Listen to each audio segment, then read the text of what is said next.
All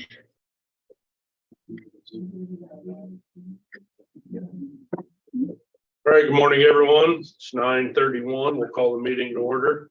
First item is approval of the agenda. I'll move to approve. Second. Moved and seconded. All those in favor say aye. Aye. Those opposed. Minutes of January 24th, 2023 board meeting. Move to approve. Second. All those in favor? Aye. Opposed? Setting the date for the public hearing for budgets amendment FY 22 and 23. Kelly, what's the date on that? February 21st at 9:30. I will not be here that morning, but I can call in or I can probably zoom in. I'll have Tim or someone that knows something send me the link on that. That probably work with me. Yeah, you should be able to click on it whenever I send you the agenda, the links on the agenda. Perfect. All right, need a motion to set February 21st for the budget amendment hearing. Second. All those in favor say aye. Aye. Those opposed. Resolution number 7, 2023, Ahead Regional Housing Trust Fund. A second here. So the Regional Housing Trust Fund is probably one of the best things we do with RPC. Jerry was very active in it to where it provides about $12,000 for underprivileged people in our community to do projects that help literally keep them in the house. Maybe it's a furnace, maybe it's a roof, windows. It's got to be structured to the house, electrical, plumbing, and that money then goes as a lien in a sense against the house. They don't have to pay it back if they're under a certain monetary threshold, income threshold. And then it goes on. So after they pass, or if they sell the house at taxes, that money then gets recouped back in and keeps the trust fund solvent and going. So we always put that out there. If there's people that need some work done, maybe a leaky roof or a furnace this time of year, it helps a lot of elderly population as much as anything. So feel free to reach out to us on that. It's a 20-cent per capita, totaling $7,087 from the county. And that's definitely one we capitalized many times over on that. And it helped keep houses literally on the tax roll. So any questions? Need a motion to approve the resolution? Make the motion. Second. All those in favor? Aye. Opposed? Resolution 8, 2023, destroy records.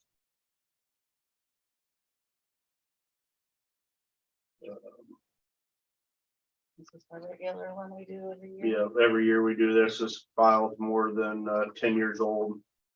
Not required to be kept. Like all that stuff on our file cabinets. Yep. Probably. I make a motion. Second. Any further discussion? All those in favor, say aye. Aye. Those opposed. Resolution number 9, 2023, utility values for 22. So these are values that we got. The only thing is we'll probably have to amend this if and when the rollback amounts change, because that will affect our railroad values. That'll affect the railroad values.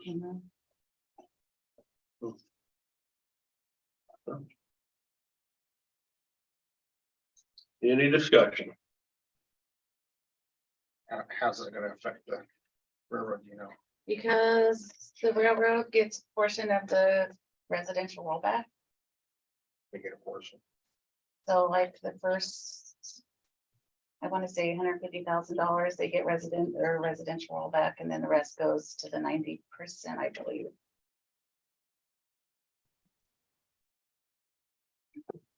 We find the railways have it pretty good when it comes to a lot of the state and federal laws that some date back to the 1850s. So But you're paying more, I can get more. I need a motion to approve resolution number 9. I'll move to approve. Second. Any further discussion? All those in favor say aye. Aye. Those opposed? Number 7, appoint 3 agencies township trustees to fill vacancies. Kelly, do we approve all 3 of these, or do we approve 2 and then they approve the other one, or does it matter? So you guys, since we don't have any, Uh-huh. no clerk or nothing in the agency right now. So if you guys approve these 3, then they're gonna appoint a clerk Okay. temporarily until we find. And there was some Permanent confusion on this that a couple of them had came in midway through the terms and didn't realize that they were actually up for election the way it sounds. So Keith, Chris, Carlton Dial, and Brock Stover the fourth will be the appointees to fill the vacancies, and a couple of those folks was actually already trustees, so they have an idea of what's going on. Yeah, I have to call him and get him on there. Good boy. I'll make a motion to approve. Second. All right, any further discussion? All those in favor say aye. Aye. Those opposed? We do still need a clerk if anybody in agency township wants to be the agency township clerk. If you want to put that out there. List for that. Know anybody, Lisa? I can ask around.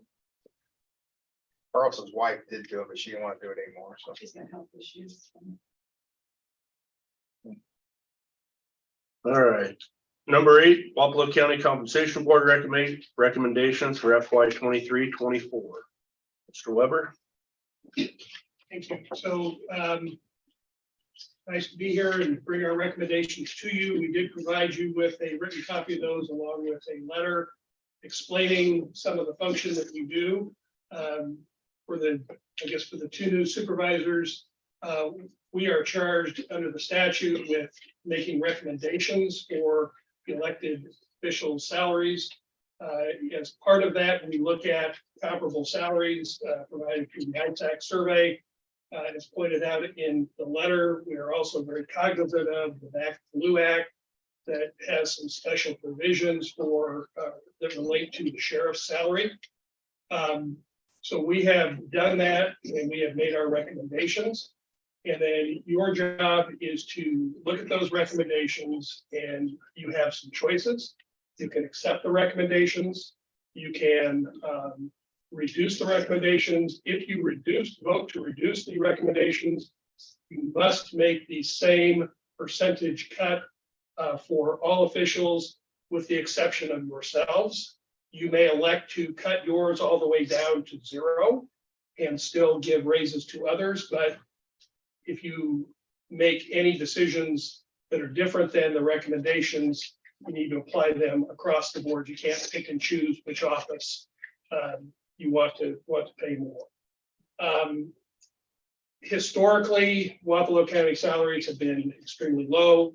As pointed out, we rank in most instances in the 70th percentile or less. We are the 20th largest county in the state. The volumes that our county offices handle are significantly greater than many people. If you look at the neighboring counties, Jefferson County and Mahaska County pay their elected officials more in every instance, and yet they are still smaller than we are here. We have been trying over a number of years to try and get salaries increased with a goal towards getting to, at a minimum, the statewide average for those elected officials. Last year, the board did approve 10% across the board increases. That was great, but the problem is that everybody else got raises, and so the net was about 4%. So there was not much movement. What we have done this year is made the recommendation which is sufficient to bring all of those elected officials to the statewide average. And in an effort to avoid some of the impact of other counties raising theirs, we've added 5% to that. And those are the recommendations that we have made. We have talked before about meeting with you earlier in the budget process to perhaps consider, is there a way to schedule some type of increases so that we're not continually making these recommendations for such large percentage increases, and allowing the county to get to those appropriate salaries over a 4 to 5 year period in a more budget friendly manner. I believe that the board would still be more than happy to try and do that if that would work for you going forward.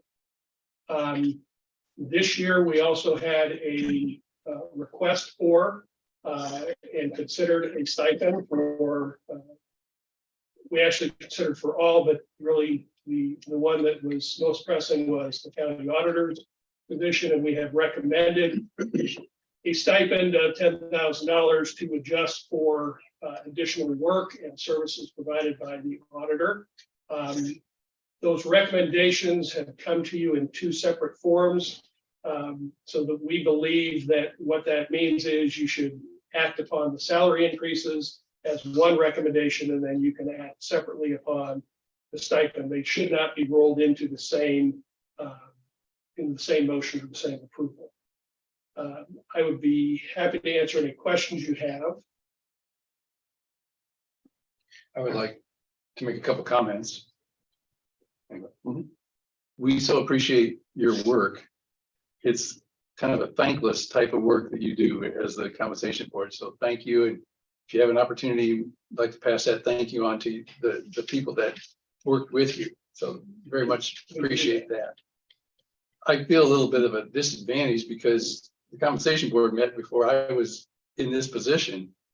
In the future, it'd be nice if that would be remedied a little bit, so that, just as you said, that we could have input into the process and perhaps work towards a longer term plan. I really like that idea, so I appreciate that thought. And we try to make sure that everybody knows when we are meeting. It is a public meeting. Sure. And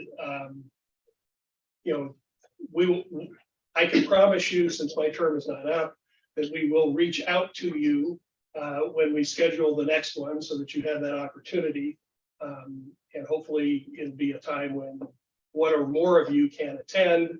Sure. And again, I think as long as we can satisfy the open meetings rules, there's no concerns. Right. Thank you for that.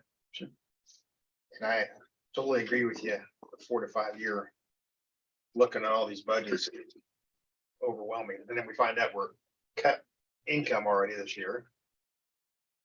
And not only are the elected officials in the 70th, 80th percentile, but all the employees are in that. So we know we got to start somewhere. So that's one reason I'm sitting here. I understand. Before, I know that Diane Kiefer, who is on the board, does wish to make some comments and address, if that's okay. Thank you, gentlemen, for the opportunity to share some thoughts regarding the compensation recommendations. I'm the only member of the board who has been an elected official in Wapello County. I'm also the only female on the board, so I probably bring a different perspective than some of the other members. There's no question that Wapello County's elected officials, along with any other positions in Wapello County, are underpaid compared to our colleagues. I questioned years ago why the supervisors were comfortable with these rankings. One reply from Mr. Parker was that it's all a matter of priorities. Obviously, we were never a priority.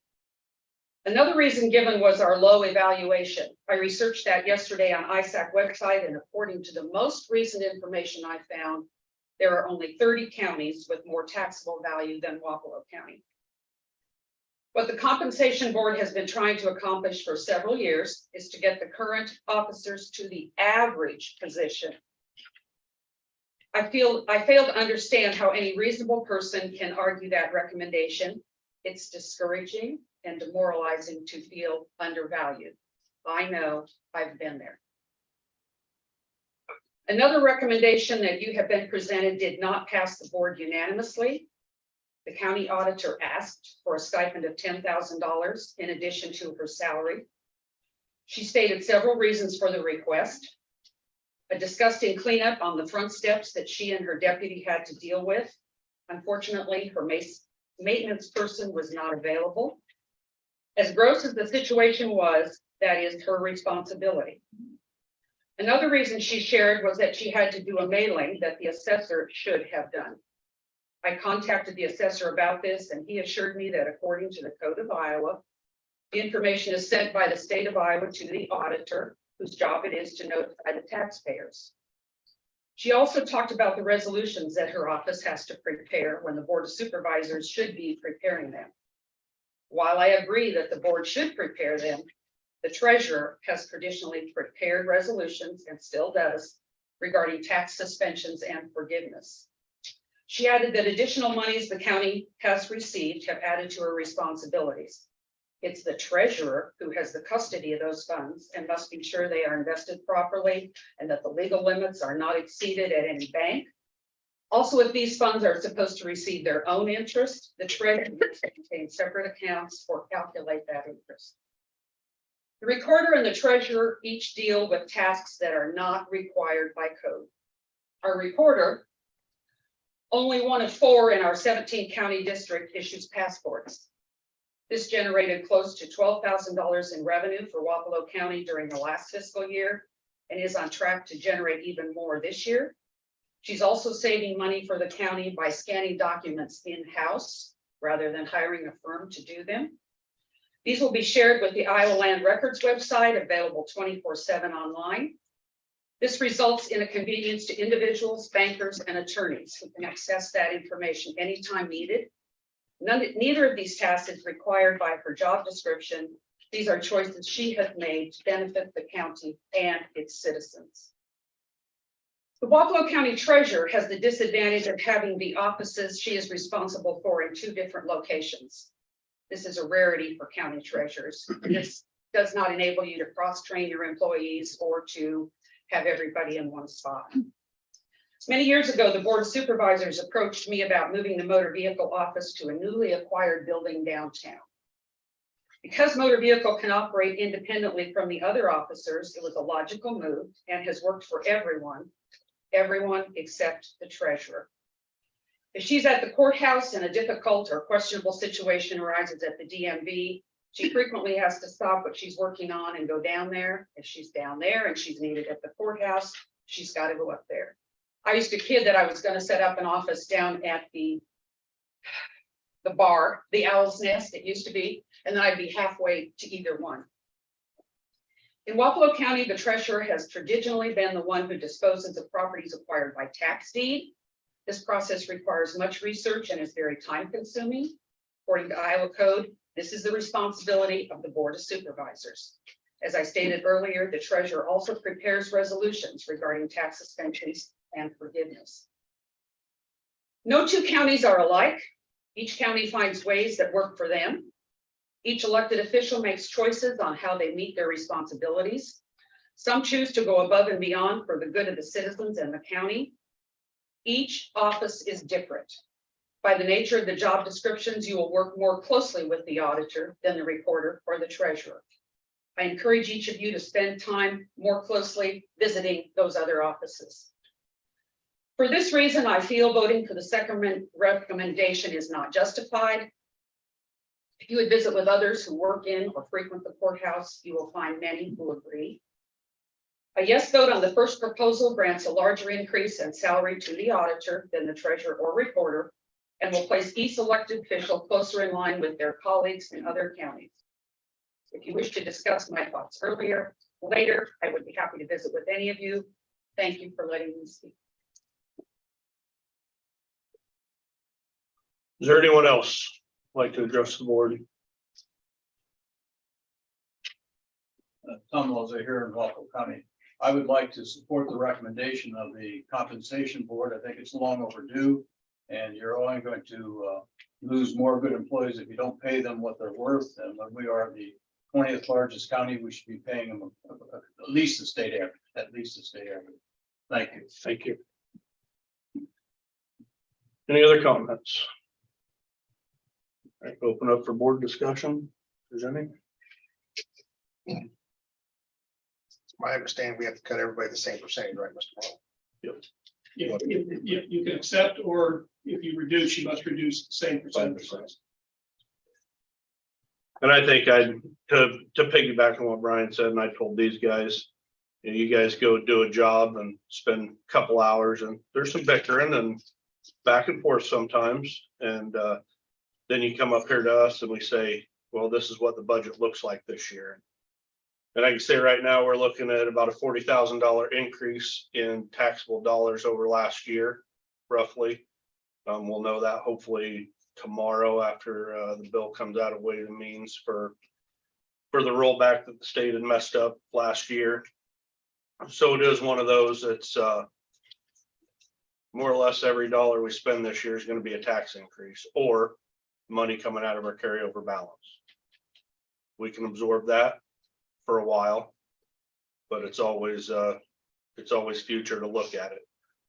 As Darren had brought up, the last couple of years, I do believe a couple of us have tried to make some moves on some salaries, the 10% last year, and we're 5-6% kind of. I think we're with the sheriff stuff, I think it's 18% last couple of years, using him as a barometer. But there's the Back the Blue bill that came out that the state feels it's best to tell us what our sheriff should make. And then they could cut the state patrol in half if they want to. That's okay, but that's their business. So with this increase would put the sheriff over the police chief, I believe, if we were at the 27%. That sound right in there? Pretty close, yeah. So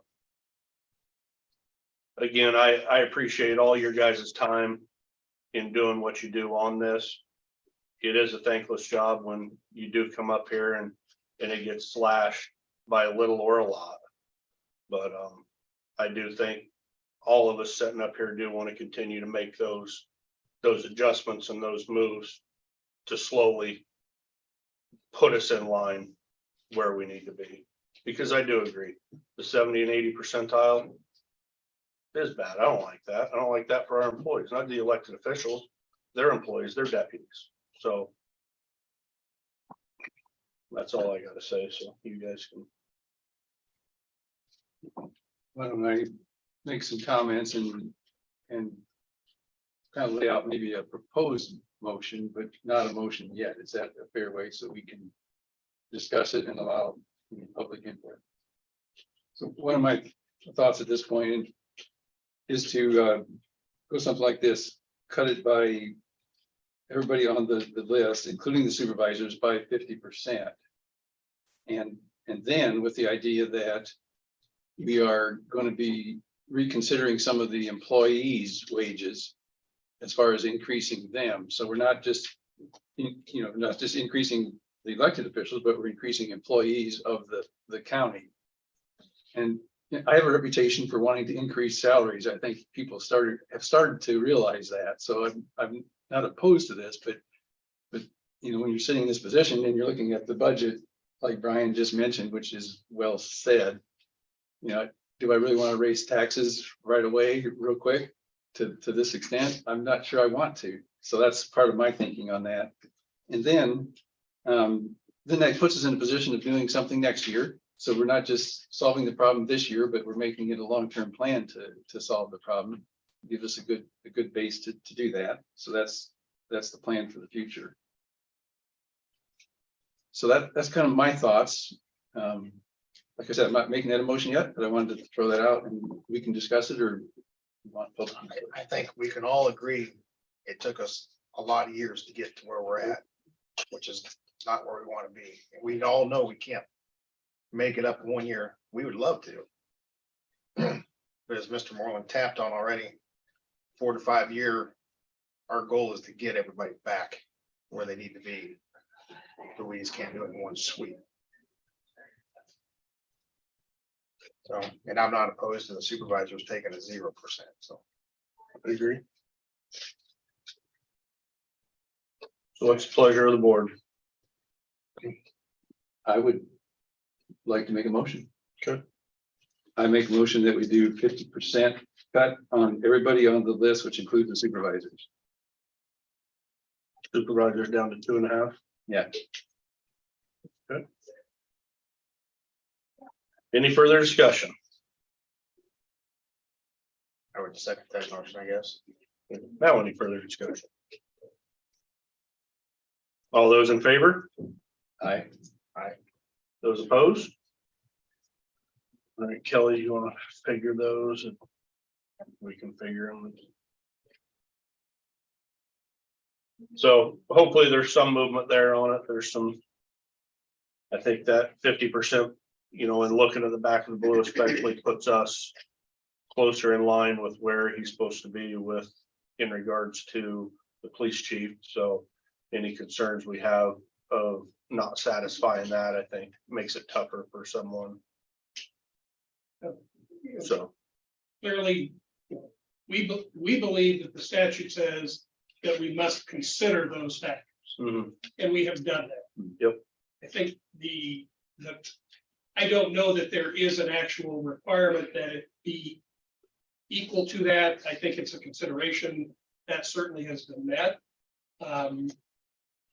It's an inequity, but, you know, as we sit here, we can also say that some of the measuring salaries are inappropriate. You know, taking into consideration command and control at the Iowa State Patrol, you know, the Des Moines Police Chief, Cedar Rapids Police Chief, that, you know, those salaries are going to significantly skew the numbers. But I think, you know, and again, we're not here, our job is to make recommendations, it's not to negotiate. And, you know, I think we are encouraged that there is significant progress. And I think we appreciate that. I believe that the officials will also appreciate the significant step. And if we can have those discussions going forward as to a mechanism and a way to responsibly bring those salaries up, I think it will serve everyone well. and I just add that I want to be clear, I think we're all in favor of, and we did last year, we opened the contract back up, went from 3% to 5% for employees. I think that's something that we again will continue to look at. I know the contracts are up next year. We'll start negotiating probably the end of this year, I would imagine, Right, they're all right in that 24. range. So, you know, it's definitely something that across the board needs looked at from top to bottom. So I do think that's something that this board's committed to try to show our employees that we do appreciate their service and their time with the county and the citizens. All right, part two. The stipend for the auditor, recommended stipend is $10,000. In this, I believe we can do anything with, is that correct? We can lower this by whatever,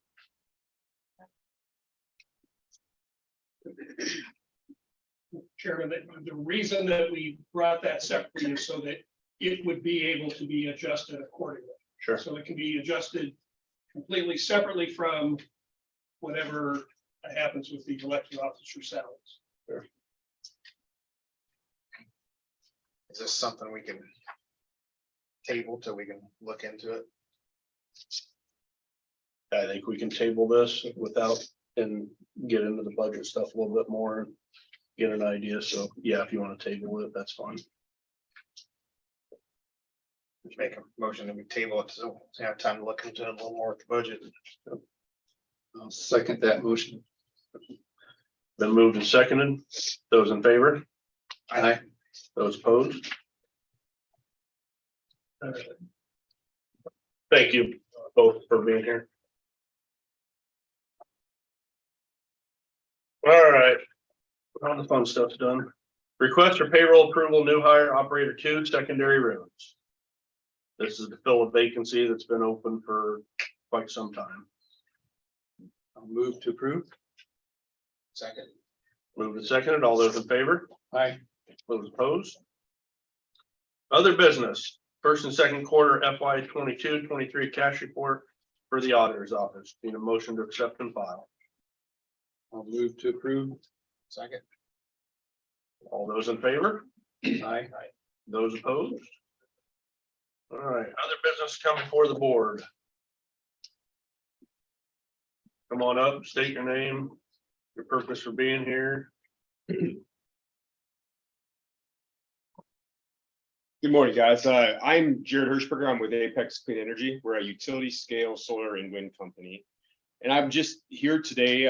We're looking at doing a project to be in the northeast corner of the county. And we have some information for you about the project, our contact information. We are going to be getting out in the county. It is entirely voluntary.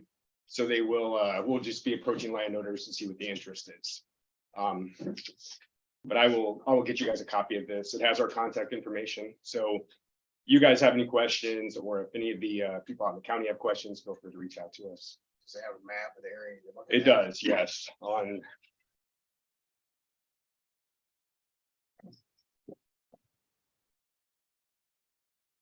page 8, Just so everybody else, this is for when it.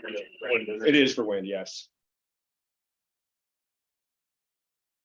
And to clarify, to just stress, no eminent domain. This is just you guys working with. Correct. Property It's entirely owners. voluntary, and we're just going to go out and see what the interest is. So if there's interest, we will proceed. Any questions? And our contact information is there, so feel free Well, to reach out. appreciate you coming and kind of giving us a heads up and the public a heads up that you'll be out. Just kind of knocking doors or trying to get an idea. Sure, our pleasure. Thank you. Appreciate it. Thank you. Other business to come before the board.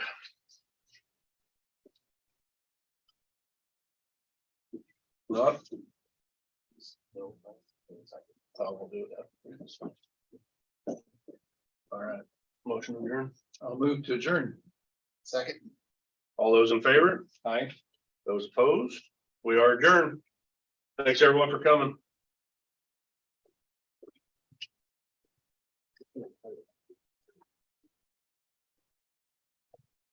Are you?